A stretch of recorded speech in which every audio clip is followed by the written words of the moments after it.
assuming you must have heard about low BP or low blood pressure, which is also called as hypotension. Yes, in today's video, I'll be talking about some of the primary symptoms of hypotension, and if you are suffering, then I have 5 yoga poses recommendation for you so that you can practice these yoga poses and can help yourself. And remember, at the end of the video, I'm gonna give you one insightful tip which will help you to deal with this problem. So waiting for what? Let's get started. So before we begin, first thing first, let's understand what are the symptoms of low blood pressure. In the case of low blood pressure, the primary symptom is dizziness. You feel lethargic. You don't feel like full of energy. You feel depressed. You feel stressed. Your hand, feet or skin might feel cold, pale, dry lips, and basically you will have a really low energy. Addition to that, you might feel some shallow breathing patterns. You feel some discomfort in your breathing pattern. You might feel some discomfort in your sleep as well. So these are some of the major indications. If you are going through with any of them, you need to see a doctor. And if you get detected by low blood pressure, then in that case you need to practice these 5 yoga poses. And obviously before practicing any yoga pose, you need to warm your body well, like I always say. So now roll your mat and let's see what are those 5 yoga poses. So our first yoga pose is Uttanasana, which is also called as standing forward fold. For that you need to keep your feet hip width apart. I'll show you from the side. First you need to stand hip width apart, feet grounded, stable, and stand straight as much you can, hands side of your body. Breathe here, and first you need to inhale, and while exhaling you fold forward. How to do it? You can inhale and raise your hands in the air, and with exhale fold forward from the hips. Fold forward from the hips. You can keep your knees bent if you feel uncomfortable, and gradually you fold forward and your hands goes on the floor. If you are stuck here, you can use 2 blocks or any book or anything and you can fold forward. And if you are comfortable, you can reduce the height and gradually you can place your hands on the floor. And at this moment, if you feel comfortable, you can straighten your knees and just go deep and breathe. Stay here for 3 breaths. Inhale, exhale, inhale, exhale, 2, and inhale and exhale, and with inhale, hands goes in the air, and exhale, come back.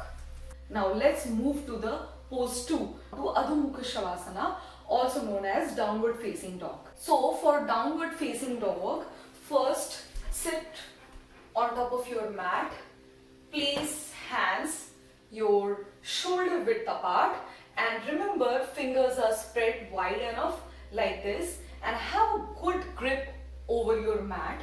And now gently lift your knees off the mat, making a shape V where hips are facing towards the ceiling.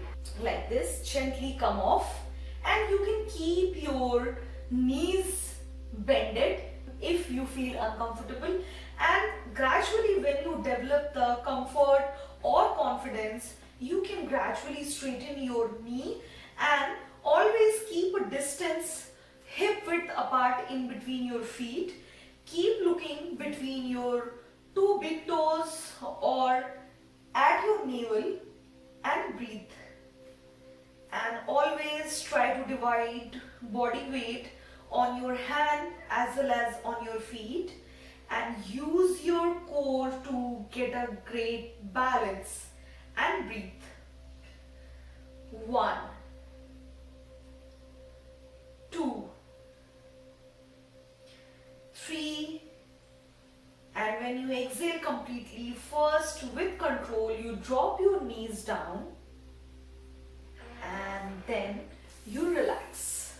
So from here we move on to the pose 3, which is my personal favorite, which is called as Shishuasana or child pose. For that, first sit in Vajrasana, where you keep your knees bended, feet at the back, where your two big toes are connected with each other, and you are sitting on top of your feet, and your heels are divided equally. And if you feel uncomfortable sitting like this, you can use a block or you can use blanket or something like this.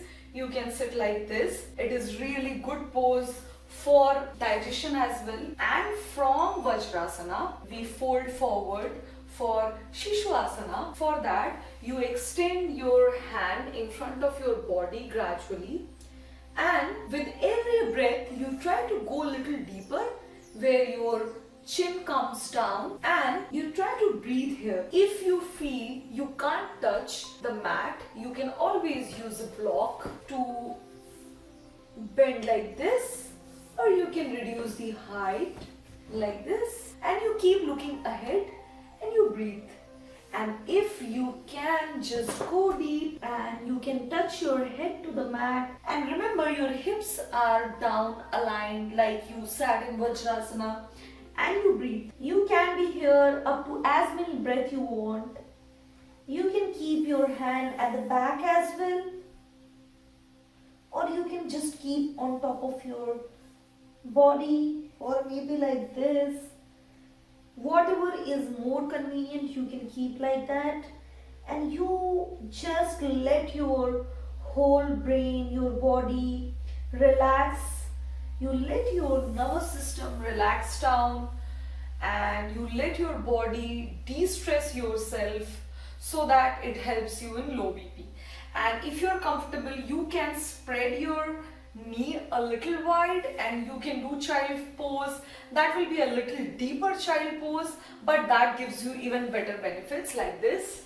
It's a little deep one, so if you have hip flexibility, you can certainly do that.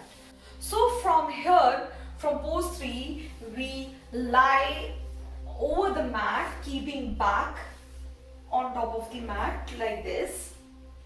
And here we practice Matsyasana, which is also called as fish pose. So first, go in the Pavanmuktasana with your feet. If you can't, it's completely fine. You can just bend your feet like this, like in normal Sukhasana. You just go in Pavanmuktasana. Using your elbow, you lift your head up and gently draw crown of your head on the mat. And you breathe, and keeping the upper body up, and you try to hold the big toes, and you breathe, keeping the crown of the head on the mat, and you breathe. 1, 2, 3, 4, 5, and first you leave big toes. You lift your head up first, and then gently you go down, and obviously you release your legs. Now we will head on to the last pose, which is called as Pavanmuktasana, wind relieving pose. For Pavanmuktasana, first you need to bend your knees like this, and you hug your knees, and you gently lift your head up, and you try to touch your chin to your knee, and you release like this. If you are a beginner, you can practice with one leg.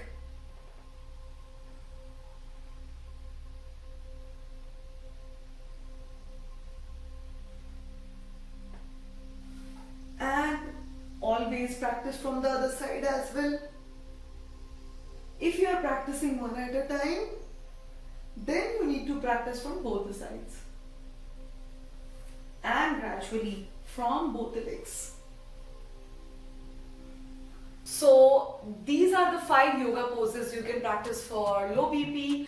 And now the time has come for that one insightful tip. For maintaining low blood pressure, you need to eat a really nutritional rich food, and eating at the right time, eating at the same interval, and not keeping yourself starved is extremely important in low blood pressure. And I cannot emphasize enough how important is to stay hydrated. And moreover, if you know how your breathing patterns are, if you practice pranayamas, it will help you in balancing it even better.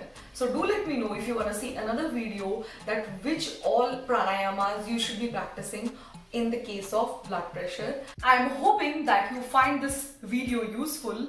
You start practicing right from today. And if you are suffering from this problem, or you know someone who is going through with low BP, then I want you to share this video with them. And if you have enjoyed practicing with me, hit that like button and do subscribe to my channel, because that keeps me motivated to upload more videos.